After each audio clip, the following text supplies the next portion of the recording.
السلام عليكم اخوان، مرحبا بكم في هذا الفيديو هذا على القناه ديالي في يوتيوب اللي غادي نحاول انني نشرح فيه 6 ديال الامور اللي هما مهمين باش انك توصل للحريه الماليه.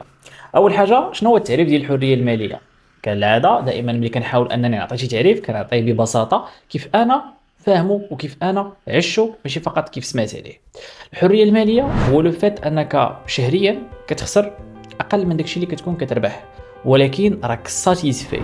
يعني ملي كنقول انك كتخسر باغ اكزومبل 2 المليون في الشهر، فانتايا كتشد 3 المليون في الشهر ولكن كتخسر جوج، ماشي لانك اقتصدتي ولكن ان هذوك هما الخسائر اصلا اللي كيكونوا عندك وانت مرتاح. يعني ما تقدرش تشري كل شيء ولكن تقدر تشري داكشي اللي غيخليك تكون مرتاح. وبحكم ان داكشي اللي كيكون مرتاح كتكون كتشريه بدون كريدي وبدون ما انه تستغنى عليه، ف اوتوماتيكمون ملي كتكون كيشات لك اكثر من داكشي اللي نورمالمون كتخسر، فهنا كتكون وصلتي لواحد الحريه الماليه. يعني بحد ذاته كاين اللي عنده الحريه الماليه في 3 المليون سنتيم، كاين اللي عنده الحريه الماليه في 100 مليون، كاين اللي خاصو يخت باش انه يقدر يكون مزيان، كاين اللي خاصو طياره، كلها فين عنده الحريه الماليه. المهم كتشوف راسك شحال خاصني ديال لي شارج وشحال كنكون كنشد من خلال ديك الخدمه اللي كندير اولا داك البيزنس اولا ديك لي زابارتمون اللي كاري اولا كل واحد والسيتوياسيون ديالو. هنا غادي نحاول انني نعطيكم 6 ديال الامور اللي غيخصوك باش توصل لديك الحريه الماليه. مي اول حاجه كما قلت هو الحريه الماليه، التعريف ديالها هو انه شهريا كتكون كتربح اكثر من داكشي اللي نورمالمون كتخسر وانت مرتاح وما كتفكر جوج المرات في داكشي اللي شريتي. اول حاجه هو شنو نبيع. دائما ما الناس ملي كيبغيو انهم يبداو تيقول لك اخويا بغيت ندير الفلوس، ولكن الحاجه اللي خاصو انه يعرفها هو انه كيفاش ندير الفلوس. السؤال اللي خصو يدير ماشي هو بغيت ندير، هو كيفاش ندير. وملي يسول مباشره من موراه كيفاش ندير، هنا اشنو نبيع. كاين ادنى الامور اللي يمكن لك تبيعهم هما وقتك. كنقول ادنى ما كنقللش من لا فالور ديال الوقت، ولكن كنقلل من لا فالور ديال الارباح اللي غتاخذهم مقابل انك كتبيع وقتك. الا كنت غنخدم ب 10 دراهم الساعه غنخدم 80 درهم في النهار، فراه ماشي هي غادي نخدم انني نبيع 8 اولا 10 ديال البياسات اولا 5 ديال الخدمات اولا 20 خدمه في ساعه اولا مثلا 1000 خدمه في النهار. قد ما كتبيع واحد الحاجه اللي كتقدر ديبليكا وكتقدر انه تضاعف، قد ما الارباح ديالك كيزيدوا مع المده. قد ما كتبيع واحد الحاجه اللي محدوده مع الوقت ديالك، قد ما الارباح ديالك كيبقاو ستابل، والا ما خفت نكذب كيبانوا قلال مقارنه مع الزياده ديال الاسعار اللي كيكونوا في السوق. شويه الامور كومبليكي، نحاولوا نمشيو بشي خطوه خطوه. دونك اول حاجه هو كيفاش انني نبدا. كيفاش نبدا هو كنحاول انني نبيع منتوج اولا خدمه معينه اولا شي حاجه اللي نورمالمون نقدر نبيع فيها بزاف في وقت اقل. دائما كتسول راسك هذا السؤال، الا بغيت نخدم مثلا نبيع بوشيطات ديال التليفون، واش نقدر نبيع بزاف في وقت اقل؟ نعم. واش كاينين الناس اللي محتاجين هاد البوشيطات ديال التليفون في المغرب هنايا؟ نعم. واش كاين الملايين الناس، الاف الناس والعشرات الناس، كاين الملايين الناس اللي محتاجين هاد البوشيطات ديال التليفون؟ نعم. واش كاين الناس غيبغيو انهم يجددوا هاد البوشيطات ديال التليفون؟ نعم. واش كاينين التليفونات كيتجددوا باش كنقدروا نبيعوا بوشيطات؟ نعم. واش انا نقدر نبيع واحد لابارتي ديال السوق بدون ما يقول لي الكليان راه شراو من عندك 10 ما غنحتاجش نشري من عندك انت، نمشي نشري من عند واحد اخر؟ لا.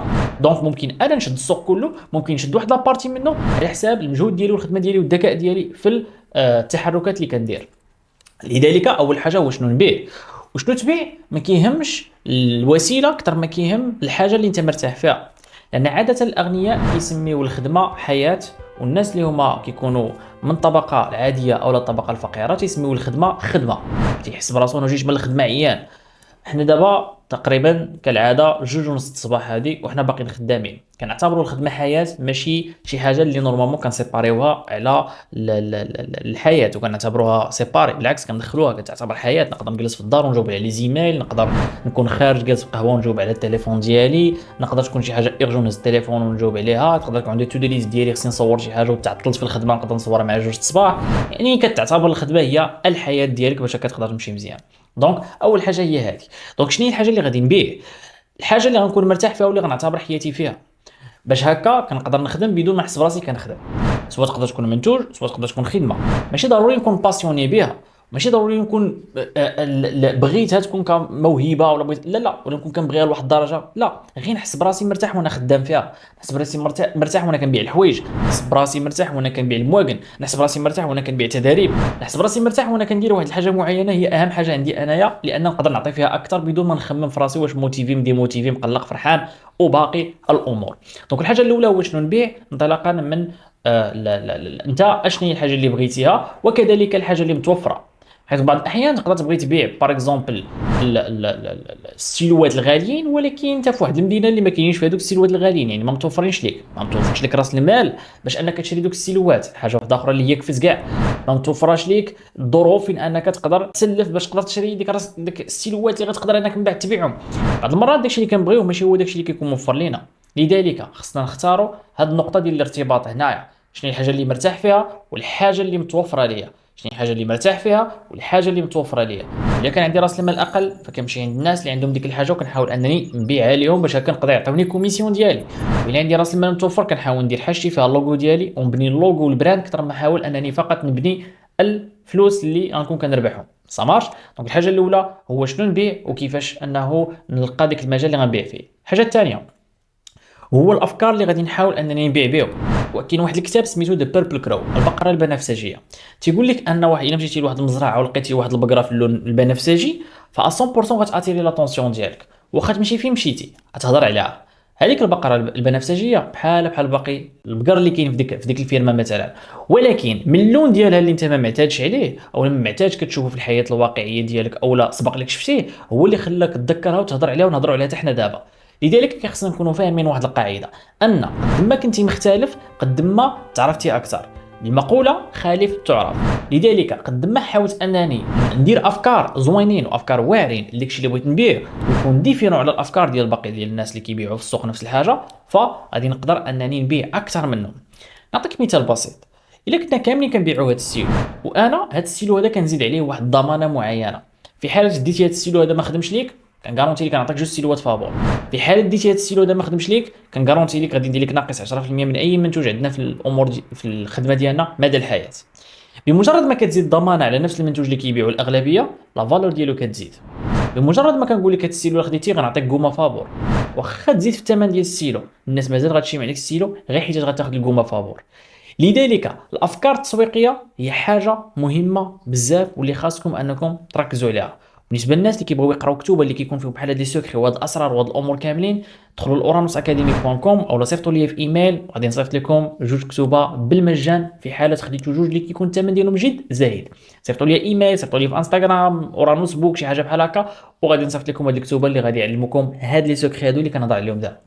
كما قلت التسويق بصفه عامه نعرف انني نسوق ونعرف انني نقاد الافكار داكشي اللي كنبيع. بزاف ديال الناس كيحاولوا غير يطلقوا الاشهار بدون ما يحاولوا يقادوا الافكار. فعاده ملي كتولد واحد الولد وكتخلي حياته كامله هو في الزنقه، عمرك كتدخلوا للمدرسه ما عمرك كتقريه، فما غاديش تبغي انك تديه ويدوز الباك بدون ما انه عمره دخل المدرسه. وإلا قالوا لك ان غنعطيك مليار في حاله هذا الولد غادي يكون يشارك في هذه المسابقه ديال القرايه ديال الثقافه عامه ديال بحال هكا، جو سوي سير انه ما تشاركش به. علاش؟ لان داك الولد انت كنتي عارف ان حياته كامله كاين في الزنقه ما عمره مشى للمدرسه، لذلك ما غتخليش انه يشارك في المسابقه ديال الثقافه. ولكن ملي غادي تشد واحد الولد وغادي تقريه مزيان وغادي يكون فاهم مزيان، فاين فوا يقول لك كاين واحد المسابقه اول واحد غادي يفكر انه يخلي ولده يشارك في ديك المسابقه هو انت، في حاله راك قريتيه مزيان. المقصود ديالي هنايا انه ملي غتشد واحد الفكره اللي هي اصلا انت براسك ما عارفش باش مبنيه ديك الفكره ما فاهمهاش وباغي تبيع داك المنتوج بديك الفكره اللي هي لا علاقه واللي هي مبهمه غامضه الناس ما فاهمينهاش وغتشدها وغدير لها الاشهار، فكون اكيد انك من النوع اللي كيشدك الدري اللي ما قراش وباغي يشارك به في المسابقه ديال الثقافه عامه. لذلك نردوا البال انه دائما هادوك الافكار اللي كنكونوا كنخدموا عليهم يكونوا بساط ويكونوا مفهومين ونخدموا عليهم هما الاولانيين، عاد كندوزوا ليطاب الثالثه اللي هي الادفيرتايزينغ. كنشهروا داكشي اللي حنا تايقين فيه. بمجرد الايمان ديالنا اكثر بان داكشي اللي كنبيعوه راه مفيد للمجتمع ومفيد للناس وغنعطيو واحد لافالور كبيره للناس وعندنا ضمانات وعندنا دي غوميز وعندنا بزاف ديال الامور اللي هما مزيانين، فكنغارونتي لك انه الا تكونسونطريتي دابا على الاعلانات 100% غادي تجيب بزاف ديال لي كليون. والاعلانات ماشي ضروري يكونوا اعلانات مموله، قد يكونوا اعلانات عن طريق المحتوى، قد يكونوا اعلانات عن طريق المؤثرين، قد يكونوا اعلانات عن طريق المسوقين، قد يكونوا اعلانات عن طريق التواصل في الخاص مع الناس اللي كتعرف، قد يكونوا اعلانات في التواصل في الخاص مع الناس اللي ما كتعرفش اللي غتلقاهم في انستغرام فيسبوك ولا في تيك توك اولا في لي كومونتير بصفه عامه، قد يكونوا اعلانات عن طريق فيسبوك ادز، جوجل ادز، تيك توك ادز، يقد يكونوا اعلانات عن طريق وكالات اعلانيه اللي كيديروا لك فيسبوك ادز، تيك توك ادز، جوجل ادز، يقد يكونوا اعلانات عن طريق البوش الوغاي اللي هي لابارتي الرابعه اللي غنهضروا عليها. لابارتي الرابعه كتقول لك انه في حاله المنتوج ديالك كان مزيان ودرتي دوك الاعلانات الاولانيين وقديتي الفكره وعرفتي شنو تبيع وكيفاش تبيع وكنتي باسيوني انك بداكشي اللي غادي تبيعو، او لا عفوا ماشي باسيوني بداكشي اللي كتبيعو، او لا ما كتعتبرش داكشي اللي نتايا غادي تبيعو عباره عن عمل، ولكن كتعتبره عباره عن حياه. اوكي، ماشي ضروري نكون باسيوني بالبني باش نقدر انني نكون باسيوني بالسيما باش نقدر ندير العقار، لا، ولكن باسيوني بانه داك الكاش فلو، داك الدخل السلبي اللي كيكون هو اللي كيخليك باسيوني بالعقار، او كيخليك عفوا كيخليك انك باغي تخدم في ذاك العقار، وداك الدخل السلبي اللي كيوفر لك واحد الحياه مرتاح فيها نتايا وغادي فيها مزيان. دونك الحاجه الرابعه اللي غادي نمشيو ليها هي البوش الوغاي، ان من مورا ما كنكون قديت داكشي اللي بغيت نبيع، قديت لي الافكار، درت لي الادفيرتايزين عن طريق الاعلانات، سواء المموله سواء غير المموله، سواء المحتوى سواء اي حاجه، بعت للناس. هاد الناس اللي بعتي لهم هما نيت غيجيبوا لك ناس وحدين اخرين يشريو من عندك، هما نيت لانه ملي كنبيع لواحد الشخص هذا السيلو كيكتب به وكيعجبو الحال، هذاك السيلو اللي انا كتبت اللي عطيته هو شراه كتب به، فكاين الاخر شافو، الاخر شافو سولو الاخر منين جبتيه، قال لي راه جبتو من عند الاخر. دونك ها انت من عندي انايا هضرت على السيلو، وصلتها للودن ديال داك الزبون الاخر اللي باغي مهتم بداك السيلو، داك الزبون مشى عندك شرا من عندك، انت ربحتي عاوتاني فلوس، الاخر عاوتاني جاب لك جوج، الاخر عاوتاني جاب لك ثلاثه، الاخر عاوتاني جاب لك اربعه، بقيتي غادي في الدوامه هذه مدى الحياه ما حدك راك خدام بالمعقول. خامس حاجه هي البروف، الدليل الاجتماعي، ما يسمى بسوشيال بروف. في حاله ان هاد الناس هادو كاملين شراو من عندك وعجبهم الحال، خذ الراي ديالهم، خذ الراي ديالهم، ما تعكزش عليه. راك كنعكز عليك تغنقول وانا كاع انا مزيان، اش غادي تبدل كاع، صافي راه اللي مزيان مزيان، ما يحتاجش يهضر على راسو والناس غيهضروا عليه. ولكن ها انت قلتي ما نهضرش على راسي الناس غيهضروا عليا، خذ الراي ديال الناس فيك، خذ داك الراي وحطو عندك في لي ريزو سوسيو. علاش كريستيانو رونالدو باقي تابعينو الكاميرات وانت براسك يلاه بادي وما بغيتيش كاع تصور حتى شي حاجه؟ علاش جراند كاردون في ميريكان داير ايكيب ديال المصورين ديالو وانت باقي هادو دي بليونير، وانت باقي لدابا ما بغيتيش تحط في السوشيال ميديا؟ علاش دروك حاط الالاف والالاف ديال المحتوى في السوشيال ميديا وانت باقي ما بغيتيش تحط المحتوى في السوشيال ميديا؟ علاش هاد الناس هادو ما عارفين واصلين وباقي كيديروا الامور اللي خصهم يداروا؟ علاش كتلقى الواحد يلاه بادي وتيقول انا ما نحتاجش ندير دوك الامور وانت يلاه بادي اصلا؟ اوكي، دونك الدليل الاجتماعي ضروري، وانا الحاشيش هضر عليا. وعلاش كريستيانو تيهضر على راسو؟ علاش تابعين المصورين؟ تقول المصورين كيهضروا عليه، راه بحال هضر على راسو، راه شوف شحال ديال المحتوى حاطه في انستغرام، راه هو الاول في انستغرام، شوف شحال ديال المحتوى حاط 100% كنكارونتي اللي كتلقى اكثر من 2000 ولا 3000 محتوى. دونك خاصنا نفهموا هذه القضيه هذه. دونك الدليل، حط دليل على الامور ديالك، كتلعب مزيان ديال الامور انك كتلعب مزيان، كتبيع حاجه مزيانه اعطي الدليل على داك الشيء اللي تقال راه مزيان، شكروك الناس، حط اخويا داك الشيء اللي شكروك به الناس، خليك واجد في السوق، ما تخليكش غابر في السوق وتقول خلي الناس يهضروا عليا. اوكي، لا لا، تما في حاله ان كاع الناس كانوا كيهضروا عليك سواء بالخايب سواء بالزوين، ولكن ما كنتي كتبيع حتى شي حاجه، فراه ما كاينلاش. ولكن لوبجيكتيف ديالك هو دير البيزنس، ان الناس يهضروا عليك من مورا ما يشريو، ولا هضروا عليك خاصك تبين داك الشيء انت الاولاني باش وحدين اخرين يبارطاجيو. اوكي، اخر حاجه هو انه داك الكاش اللي كتدخلو ما تحاولش تفرح به، حاول تفرح بالنتيجه ديال داك الكاش. يعني الا دخلت درهم او لا دخلت نقولوا 100 درهم، فانت غتشوفها 100 درهم، انا غنشوفها 1000 درهم. تقول لي علاش؟ غنقول لك ان كل كليان الا كان كيتقام عليا مثلا ب 10 دراهم في وسائل التواصل الاجتماعي وكنربح معاه 100 درهم، فهذيك 100 درهم غنعاود ندوزها اعلانات، وكل 10 دراهم غادي تجيب لي كليان اللي كيسوى 100 درهم، او الكليان اللي غيخلصني 100 درهم. الشيء اللي غيخلي ان كل 10 دراهم غتجيب لي 100 درهم، حاجه اللي كتساوي 1000 درهم ارباح.